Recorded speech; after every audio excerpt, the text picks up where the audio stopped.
জয় জয় তারা। অগণিত ভক্তরা কেন বারবার তারাপীঠে ছুটে আসেন সেটাই আপনাদের কাছে আজ জানাবো। খুব সহজভাবে কীভাবেই বা আপনি তারাপীঠে আসবেন সেটাও আপনাদের জানাবো। ভিডিওটি দেখুন, সঙ্গে থাকুন। তারাপীঠের নিয়ারেস্ট স্টেশন হচ্ছে রামপুরহাট ও তারাপীঠ স্টেশন।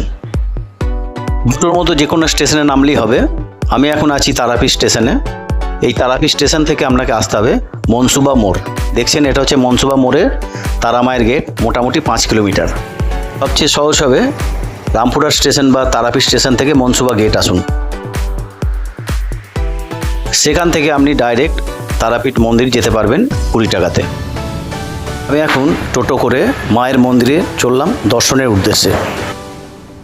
এই জায়গাটি বরসুল পঞ্চায়েতের অন্তর্গত। কিছুটা যাওয়ার পর উদয়পুর বলে একটি জায়গা আছে, সেখানে একটি তারা মায়ের একটি সুন্দর স্মারক গেট আপনারা দেখতে পাবেন। এই গেটের ভেতর দিয়েই কিন্তু আপনাদের যেতে হবে। এখানে মায়ের একটি অপূর্ব মূর্তি আছে, আপনাকে কিন্তু সেটা দর্শন করলেই মনে হবে মায়ের কাছে চলে এসছেন। @নীলকণ্ঠ 123 চ্যানেলে আমি প্রদীপ আপনাদের স্বাগতম জানাই। এই রাস্তাটি ওয়ান ওয়ে, খুবই সুন্দর।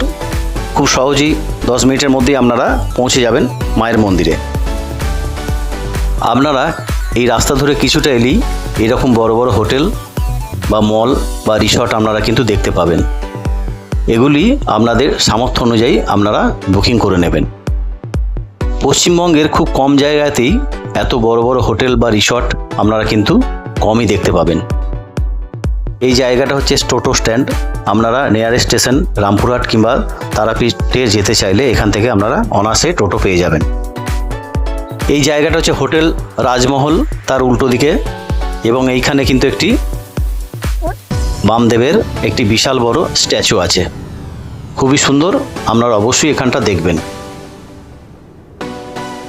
এখন যে জায়গাটা আপনারা দেখছেন এটা তারাপীঠের মহাশ্মশান। আজ থেকে প্রায় 50-60 বছর আগে সমগ্র তারাপীঠটি এইরকমই ঘন জঙ্গলে পরিপূর্ণ ছিল। এখানে কোনো লোকালয় আজও যেমন নেই, তেমনি এখানে কোনো সময়তেই এটা লোকালয় বিহীন ছিল। এটা মূলত হচ্ছে একটি শ্মশান পুরো জায়গাটি। তৎকালীন বীরভূম ডিস্ট্রিক্টের মানুষের আর্থিক অবস্থা খুবই খারাপ ছিল। দেহ সৎকারের পয়সাও তাদের ছিল না। অধিকাংশ সময়তেই তারা এই শ্মশানে তারা দেহ সমাধিস্থ করত। উচ্চ বর্ণের লোকেরা যাদের হাতে পয়সা থাকতো তারাই একমাত্র দেহ দাহ করার সামর্থ্য পেতেন। তারাপীঠের মহাশ্মশানকে এই জন্যই মহাশ্মশান বলা হয়, কারণ হচ্ছে এখানে একইভাবে সমাধিস্থ করা হয়, আবার অন্যদিকে দেহকে পুড়িয়েও ফেলা হয়। আপনি খুব কম জায়গায় দেখবেন এই ধরনের প্রক্রিয়া। আগে এই শ্মশান এতটাই ঘন জঙ্গলে পরিপূর্ণ ছিল যে সেখানে দিনের বেলাতেও সূর্যের আলো প্রবেশ করতো না। এই তারাপীঠের মহাশ্মশান এতটাই ভয়ঙ্কর ছিল যে মানুষ কিন্তু এখানে সচরাচর এদিকে কেউ আসতেন না। বন্য পশু, শিয়াল, কুকুররা সমাধি থেকে মানুষের দেহাবশেষ তুলে খেতেন এবং দেহাবশেষগুলো ইতস্তত বিক্ষিপ্তভাবে ছড়িয়ে থাকত। যারা দেহ দাহ করতেন তারাও এই বিভৎস দৃশ্য দেখে তারাও আধপোড়া অবস্থায় ফেলেই তারা বাড়ি চলে যেতেন। এতটাই ভয়ঙ্কর ছিল এই মহাশ্মশান। এই মহাশ্মশানেই বামদেব সাধনা করেছিলেন এবং মায়ের দর্শন পেয়েছিলেন। সেই জন্য এই জায়গাটি অতি পবিত্র। কথিত আছে এই জায়গাতেই মায়ের দুগ্ধ পান করে দেবাদিদেব মহাদেব তিতাব জ্বালা থেকে তিনি উদ্ধার পেয়েছিলেন। সেই জন্যই একে তারাপীঠ বা উগ্রতারা বলে। সমস্ত বিপদ আপদ থেকে মা রক্ষা করেন। অতীব বিপদ, যে বিপদগুলো মানুষ কখনই নিস্তার পাবে না, তারাপীঠে এলেও সেই বিপদ থেকে কিন্তু আপনি সহজেই নিস্তার পেয়ে যাবেন বা উদ্ধার হয়ে যাবেন। এই জন্যই তারাপীঠের এত গুরুত্ব। এই জন্যই তারা মায়ের কাছে সকলেই ছুটে আসেন। মা কাউকে নিরাশ করেন না। আপনারা একাগ্র চিত্তে মায়েরকে ডাকলে মা আপনাদের সেই জায়গা থেকে উদ্ধার করে দেবেন, এটুকু আমি নিশ্চিত। জয় জয় তারা। সেই জন্য আপনারা এই তারাপীঠে আসুন শুদ্ধ মনে, সাত্বিকভাবে। কোনো রকম নেশা বর্জন করুন, মাকে ডাকুন, আপনাদের মনোবাঞ্ছা পূর্ণ হবেই। এটা হলো তারা মায়ের সেই চৌরাস্তার গেট। উল্টো দিকে হচ্ছে মুন্ডমালিতলা ভারত সেবা সংঘ, আর তার উল্টো দিকটা হচ্ছে মায়ের মন্দিরের যাওয়ার রাস্তা। এইভাবেই এই রাস্তা দিয়ে গেলে আপনি মায়ের মন্দির খুব সহজেই পৌঁছে যাবেন। বামদেব জীবিত অবস্থায় যে 3 জন ভক্তকে তিনি দীক্ষা দিয়েছিলেন, তার মধ্যে হচ্ছেন একজন নিগমানন্দ। এই নিগমানন্দ কিন্তু একজন বড় সাধক ছিলেন। তারাপীঠের মধ্যে আপনি গেলে দেখতে পাবেন অজস্র ফুলের পুজোর সামগ্রী, পেরা, এসবগুলো কিন্তু আপনাদের চোখে পড়বে। আপনাদের মনোমতো আপনারা জিনিসগুলো সংগ্রহ করে মায়ের পুজো দিতে পারেন।